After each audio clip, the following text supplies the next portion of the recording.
Nice driving. That's great. How are things? Look out! Well, my hotel.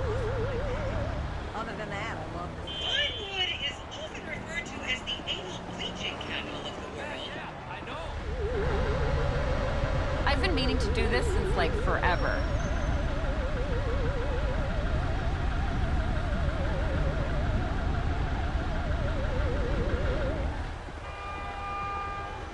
This is super cool! Are we having fun yet? What the fuck is that? Okay, smartphones at the ready, celeb spotters. We are now approaching the legendary nightclub, the Dungeon Crawler. Opened in 1996, the club is famously owned by actor Bruce Spade, who has a custom-built elevated VIP table so that he looks the same height as everyone else. It remains one of Vinewood's hottest night spots for the rich and famous to do drugs and date rape impressionable fans.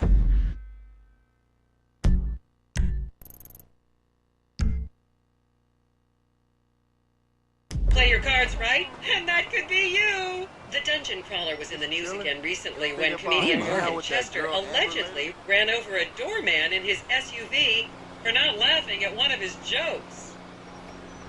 Oh, and now a treat for you closet glam rockers on board. We're coming up to the infamous Tequila Rock Bar. Back in the day, this was a restaurant run by the mob until it got shut down over the Adam's apple in the soup controversy of 1982. It reopened as the Tequila Bar in 1983 and soon became a mecca for hair metal bands and fans from across the country. It's rumored that the Love Fist song Dangerous Bastards was written about a night they partied here on Mescaline with some transgender twins. Now, this house up ahead is one of the many private residence of action movie director Mark Fostenberg. Fostenberg still maintains he was out of town when a 15-year-old Mexican girl was found dead in his pizza oven in 2007. The case was settled out of court and all charges were dropped. The girl's family now live on the next street. So this is the house of television exercise guru The Craze. You might have seen him degrading himself recently on Rehab Island. Do any of you remember the 80s? Huh, strange times. People didn't go to the gym back then. They did jumping jacks in front of the TV and leg warmers and headbands. The Craze swapped his gold lame leotard for a crack pipe in the 90s, but is reportedly now clean and in the best shape of his life.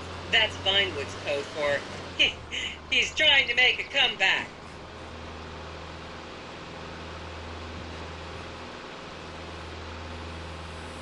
And it's not even grammatically correct. This is the home of celebrity wild child Martha Term. Daughter of 70s comedy star Joni Term, Martha spent her teens partying on booze, her early 20s partying on coke, and her mid-20s staring at her shoes on heroin. Her tell-all autobiography about the difficulties of growing up really rich in Vinewood only sold 30 copies last year.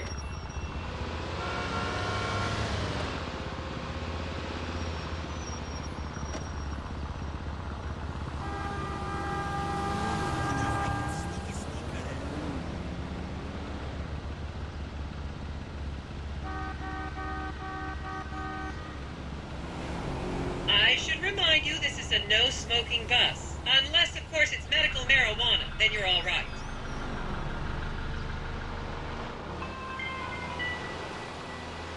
Hola, mi amor. Get a picture of me here.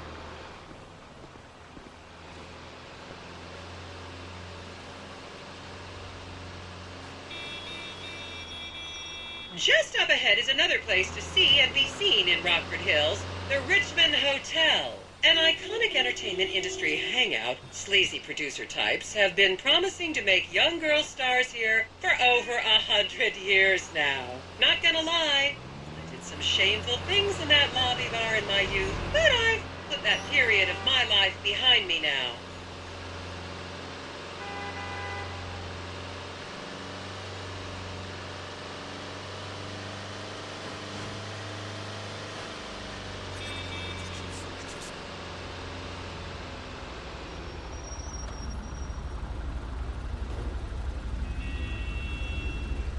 You're looking good. I didn't realize that so much has happened here.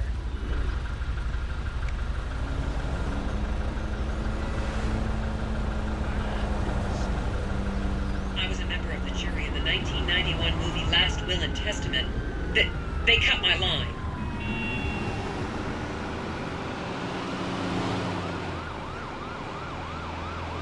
I hope this tour isn't too See long. me at the club.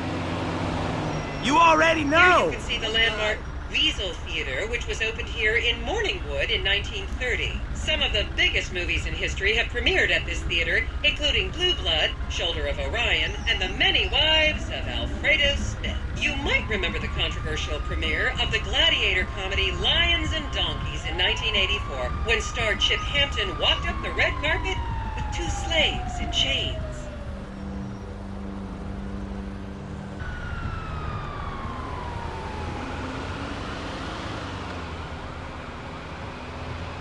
Whoa, so like much your bigger in style. person.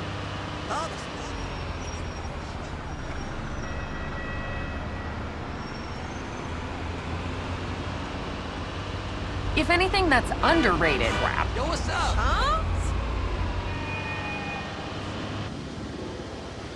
I think I got him. Hello there.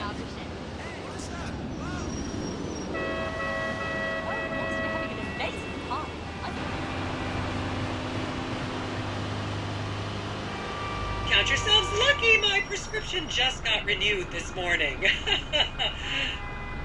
And now to our left, ladies and gentlemen, is the famous Richard's Majestic Studios. The product placement for classics like Nelson and Naples and Rum Runner, and the not-so-classics like Vinewood Zombie and Shoulder of Orion 2 was shoehorned into the final edits right behind those very gates. Everyone has a favorite Solomon Richards movie. An American Divorce really helped me through a difficult time when I was bankrupting my first husband. Oh, come on, don't people in the Midwest watch movies? You must have seen Defender of the Faith. No? Wow, tough crowd. I got my 12 inches hanging right.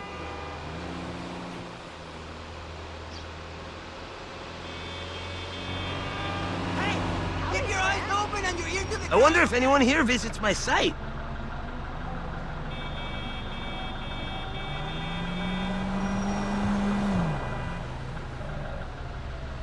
Do you think we'll see Laszlo? He's so goofy.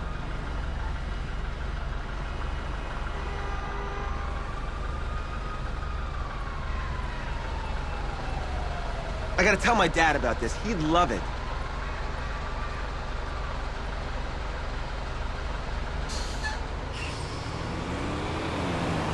Just up ahead on the right is where Delancey Medua's septon fell out after a ketamine party.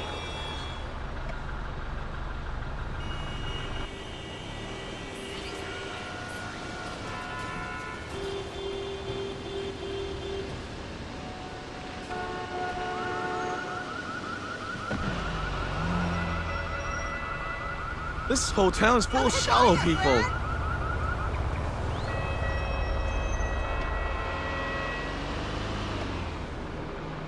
I wonder if you should go on the blog.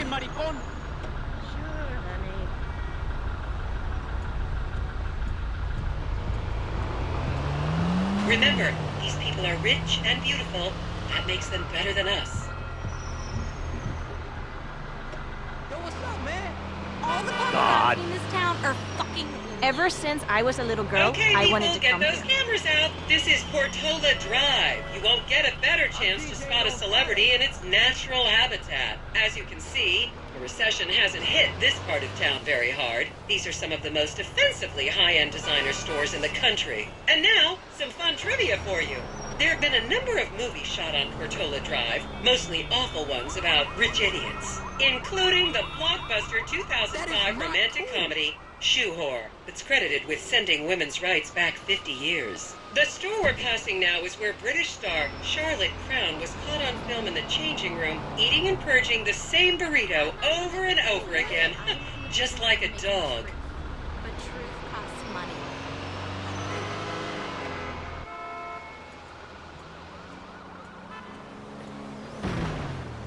This is the Epsilon Center. Anyone with red hair, please cover it for your own safety. You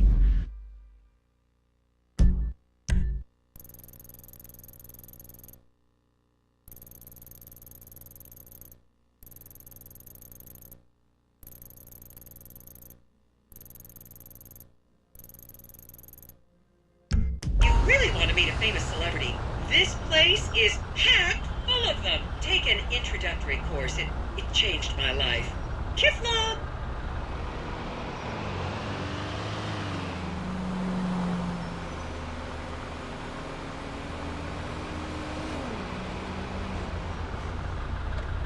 This is paradise! Is this really happening?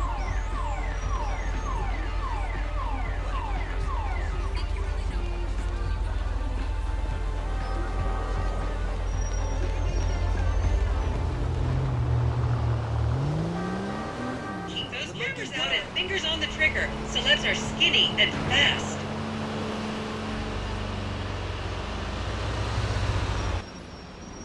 Yes, Sam. You born in a barn? I don't think I've heard of your organization.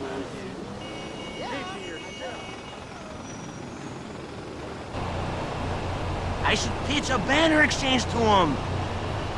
Yo, dude. Hey, no more of that. Oh, shit. Where do you think they make all the porn?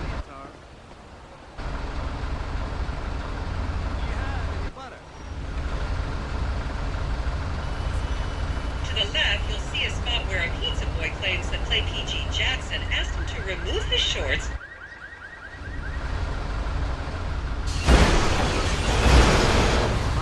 That was strange.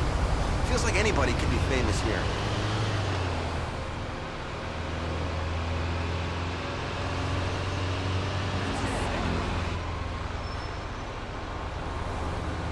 I didn't realize that so much has happened here.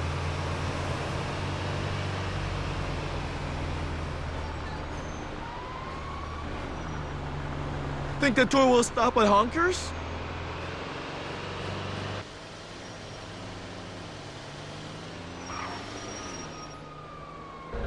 You'll recognize this stretch of road from those videos of Jill von Krastenberg with the Romanian shotgun tee. I think I got some hits from this area.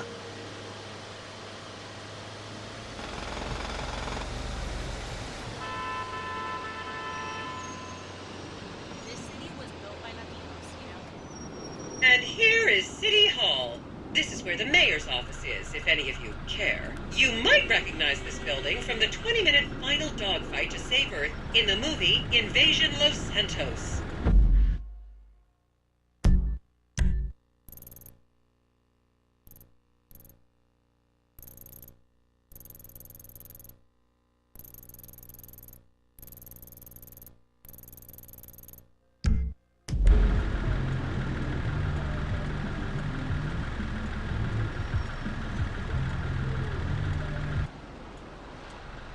This is cool, but there's no statue of happiness. God. Oh, fuck! Don't you just love people you've never met and would have you arrested if you came within 10 feet of them?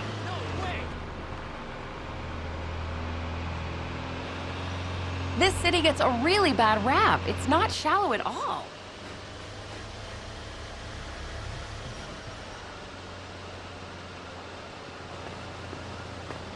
What is that? Wow.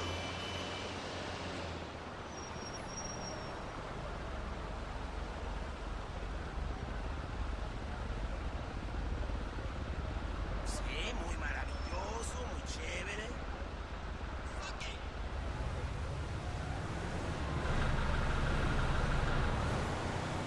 Please, refrain from taking photos of ethnic minorities. They could be gang members.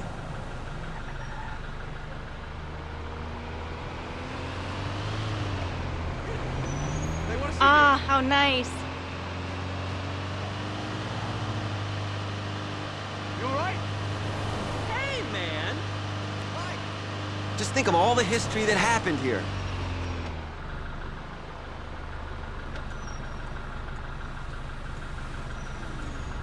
I need to use that in my next story somehow.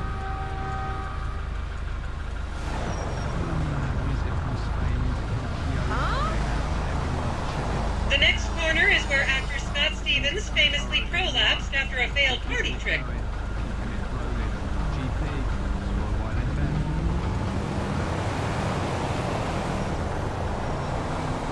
Oh my god, look at that! See me at the club tomorrow. Crap. I should put stickers up for the site. And here we have the beautiful Oriental Theater. Riots broke out on the theater's opening night in 1928 as desperate fans tried to get upskirt shots of the legendary silent movie star Miriam Turner, much like you're doing today, except with really heavy cameras. My daughter tells me it isn't politically correct to say Oriental anymore, but considering some of the other common terms for Asians in the 1920s, the name could have been a lot worse. There's a saying that to go to Los Santos and not see the Oriental Theater is like going to China and not visiting a burger shop. You know, I've never really understood what that means, but...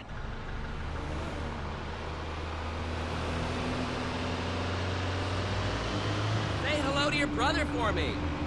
Don't get me started. You all right? And here we are, back on the strip. As they say in Vinewood, that's a wrap, folks.